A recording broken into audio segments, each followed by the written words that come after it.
Counterfeit COVID test kits started popping up in fake online pharmacies and in foreign shipments almost the minute the COVID-19 pandemic hit the United States. Fake test kits have been seized in international mail facilities in Maryland, Texas, Ohio, Illinois, and California. Websites based in Hong Kong, Colorado, California, Texas, Massachusetts, and South Carolina have all received FDA warnings for selling their fake test kits online. But you don't need to worry about fake test kits. The US government has made it easy to get antigen COVID-19 test kits absolutely free. Just submit a request with your name and address to the US Postal Service website created especially for this program. Order your tests now so that you have them on hand when you need them.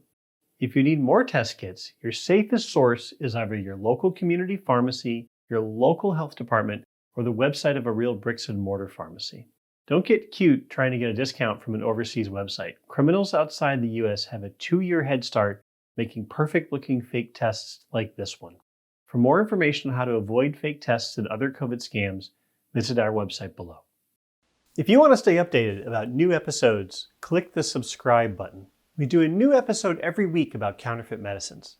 There's often 20 or more counterfeit medicine stories that happen every week in the US that we don't have a chance to do a video about. To read about them, just go to our website and check out the story that has this week's date on it. Thanks, and see you at www.safemedicines.org.